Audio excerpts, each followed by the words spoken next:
I'm going to make some Spanish rice. I've got my hamburger and onion in my great big skillet.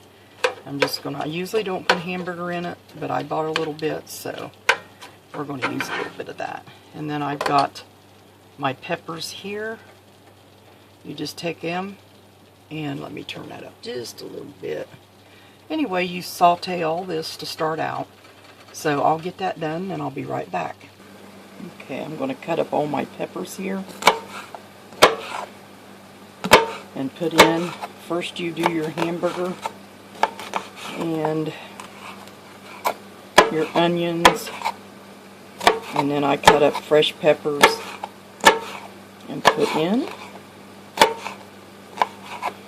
first and saute it all in a big skillet. This is one of our favorite dishes. I'm just going to take these, throw them in the skillet. See? All them fresh peppers. Throw them in there.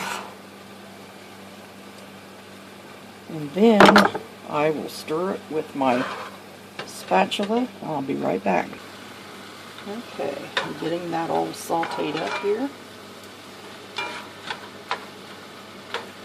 Looks nice. Nothing like an iron skillet to do your work in. We've been so busy we haven't been able to make some of this. When we got done today, he was tired and went to sleep, so I thought I would make some. And get that hamburger all browned real good. Turn that up just a little bit to get it going good. There we go. Good thing about this, you can do it all in one skillet. I was talking to a lady today at the memorial service that we helped with, and she said she likes iron skillets too. It's kind of like a one-pot meal. My grandma Roma used to make one-pot meals all the time, and I loved watching her. I've never seen her make this, but I have seen her take a chicken and put noodles and potatoes in it and cook it. And I've seen her do cabbage and potatoes and smoked sausage, and I just loved to watch it. Back then I didn't like cabbage, and I thought, well, I'll eat all the sausage out of it and let the rest, but that didn't work. She had us to eat all of it. I'm sure, Nancy, that you know that. Because it was at your house that I seen her making it. She'd make us all one big pot meal, and that was awesome. Anyway, now you take that, and I'm going to add a couple, this is a big one. You're only supposed to do one, but I'm going to take some brown rice. This is microwavable because I spilt all my regular rice on the floor one day, and I had this. So I'm going to put this in here. I'm going to put 2 cups of it in. And it's just exactly 2 cups in there. And I'm just going to brown that up a little bit with all this other stuff and some olive oil.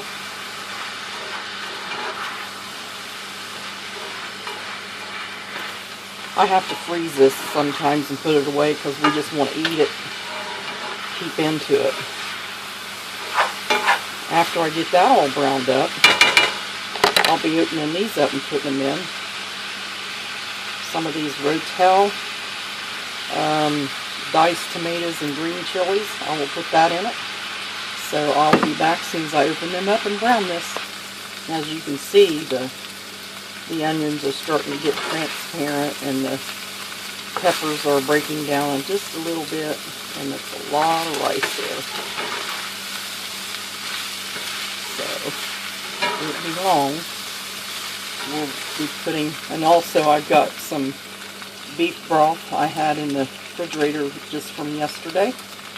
So I'm going to be putting some of that in instead of just water, because it's going to give it that extra beefy flavor. You don't have to do that, but since I'm making a big skillet, I want to make it a little more beefy tasting with the chili powder and all that stuff we have to put in it.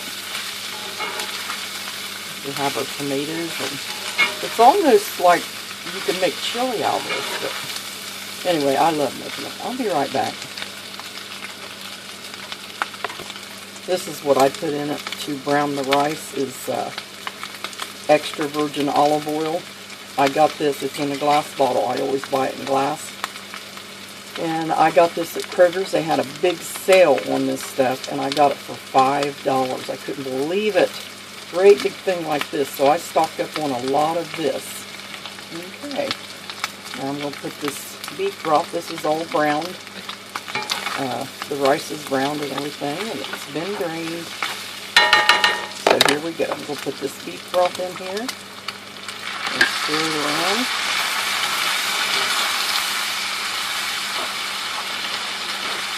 I'll probably put 2 of them in. Get it out of here. Ooh. Okay. Put the meat in there.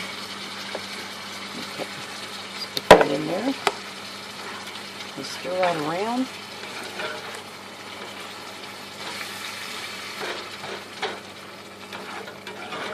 It's always good to have that on hand. When Mary Lou cooks, she always, when she makes pork or anything like that, she puts beef broth in it to cook. I'll see how transparent them have become. So now I put the tomatoes in. I always put 2 of them in for my big skillet. Put them in and just kind of move them around a little bit.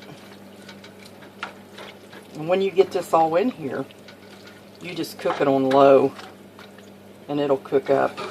And then after I get it all cooked up, I usually just put it in the oven for a little bit to brown it up a little bit better. There's just something about cast iron and ovens. See how pretty that is? It's just really nice.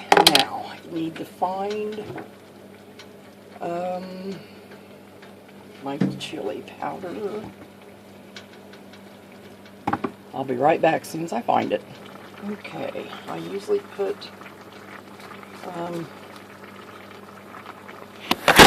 whoa, sorry about that. The dog came in and I turned around and there went the camera. Okay, usually what I do is I put a little bit of garlic in it, and a little bit of, even though I have onion, I use just a dab of that onion powder, and then chili powder to make it a Spanish-like taste. Get it all in there like that, and then just kind of stir it around. Which I made a mess. I guess it's okay to make a mess. Okay, that's real. I wished you could smell this. It really smells good. Now let me get some water. It's filling this skillet way up to the top. So, now, I'm just going to turn that down on low, and I'm just going to let it sit there. Just let it do what it has to do. Let it marry around and get the flavors all going. Let that rice puff up. And you just let it sit on low with a lid on it. I'm going to go find my big lid and put that on there. And we will have some Spanish rice. And what I'll do is I'll put a picture of it down on the bottom of here. I got stuff all over my fingers. Down on the bottom of the video when it's done. So, God bless. Have a good day.